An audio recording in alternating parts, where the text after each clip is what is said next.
সারা বাংলার কোন নেত্রী আছে? গাবতলী উপজেলার কোন নেত্রী আছে?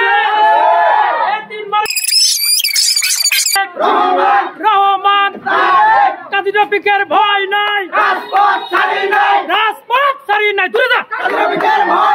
কাজী রফিকের ভয় নাই, কামালপুরের পক্ষ থেকে, মেলার পক্ষ থেকে কাজী রফিকের ভয় নাই। সারা বাংলার কোন নেত্রী আছে?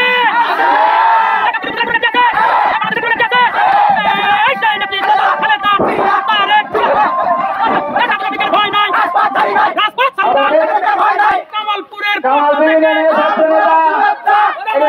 পক্ষ থেকে, পক্ষ থেকে কাজী রফিকের ভয় নাই, রাজপথ ছাড়ি নাই।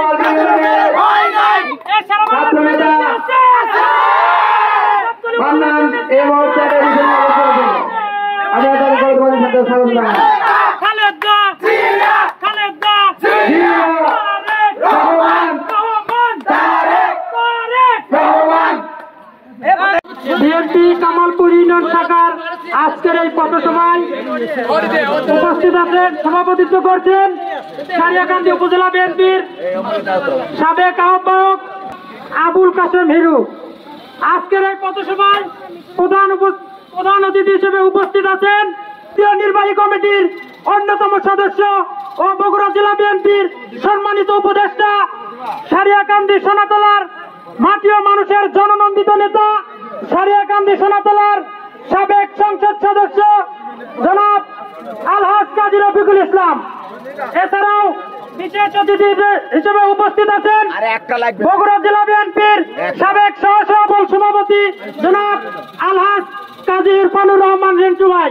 এছাড়াও উপস্থিত আছেন সারিয়াকান্দি উপজেলা বিএনপির সাবেক সাধারণ সম্পাদক জনাব শাহাদত হোসেন পল্টন ভাই।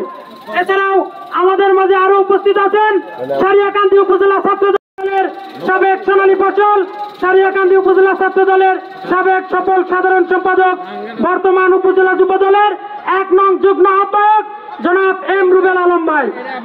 এছাড়াও আমাদের মাঝে উপস্থিত আছেন বাংলাদেশ জাতীয়তাবাদী কৃষক দল বাবুল ভাই, সারিয়াকান্দি উপজেলা শাখার সম্মানিত আহ্বায়ক জনাব খাদেমুল ইসলাম পিন্টু কাকা। এছাড়াও আমাদের মাঝে উপস্থিত আছেন বাংলাদেশ জাতীয়তাবাদী ছাত্র দল সারিয়াকান্দি উপজেলা শাখার যুগ্ম সাধারণ সম্পাদক জনাব নিপ্পন মন্ডল বাবুল ভাই। এছাড়াও আমাদের মাঝে বাংলাদেশ জাতীয়তাবাদী দল বিএনপির অঙ্গ সহযোগী সংগঠন বাংলাদেশ জাতীয়বাদী ছাত্র দল সারিয়াকান্দি উপজেলা শাখার সম্মানিত সহসভাপতি আনিস পিকে। এছাড়াও উপস্থিত আছেন বাংলাদেশ জাতীয়তাবাদী ছাত্র দল, যুব দল, স্বেচ্ছাসেবক দল, শ্রমিক দল, কৃষক দল, তাঁতি দল, আরাফাত রহমান কোকোজিতি সংসদ, প্রযুক্তি দল, জিয়া সাইবার সহ আমার সামনে উপস্থিত আমার অত্র এলাকার বিভিন্ন পর্যায়ের নেতৃবৃন্দ, সবার প্রতি রইল আমার প্রান্তীয় সংগঠন বাংলাদেশ জাতীয়তাবাদী ছাত্র দল কামালপুর ইউনিয়ন শাখার পক্ষ থেকে রক্তিম সালাম ও শুভেচ্ছা। আসসালামু আলাইকুম। প্রিয় নেতৃবৃন্দ, আপনারা দেখেছেন গত 17টি বছর এই ফ্যাসিস্ট হাসিনা কিভাবে বাংলাদেশ শাসন করেছে। আমরা ভোটার হওয়ার পর থেকে একদিনও একটা ভোটেও যতটি নির্বাচন হয়েছে সুষ্ঠুভাবে কোনো ভোট দিতে পারি নাই। দেশের মানুষের কোনো অধিকার ছিল না, কথা বলার অধিকার ছিল না। গত 5ই আগস্ট ছাত্র জনতার গণ অভ্যুত্থানের ফলে আজকে আমরা এই মুক্ত বাংলাদেশে বসবাস করতে পেরেছি। তাই আমি ভোট দিতে আমি বক্তব্য দিব না, বক্তব্য দিবে আমার সিনিয়র নেতৃবৃন্দ। আমি শুধু একটা কথাই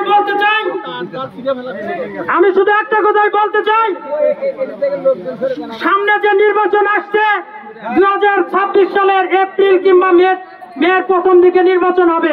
সেই নির্বাচনে আমরা আশা করি আমাদের সারিয়াকান্দি সোনাতলার মাটি ও মানুষের প্রিয় নেতা, বগুড়া জেলা বিএনপির সম্মানিত উপদেষ্টা, কেন্দ্রীয় নির্বাহী কমিটির অন্যতম সদস্য, আমাদের জননন্দিত জননেতা আলহাজ কাজী রফিকুল ইসলাম ধানের শীষ প্রতীক নিয়ে আসবে এবং আমরা তাকে বিপুল ভোটে ধানের শেষে ভোট দিয়ে এমপি হিসেবে নির্বাচিত করব।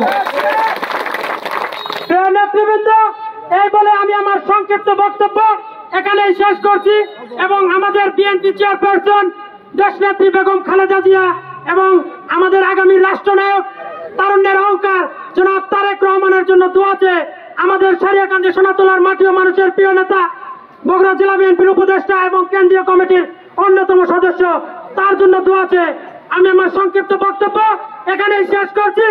শহীদ জিয়া অমর হোক, দেশনেত্রী বেগম খালেদা জিয়া জিন্দাবাদ, তারুণ্যের অহংকার আগামী রাষ্ট্রনায়ক তারেক রহমান জিন্দাবাদ। আপনাদের সবাইকে ধন্যবাদ। আসসালামু আলাইকুম।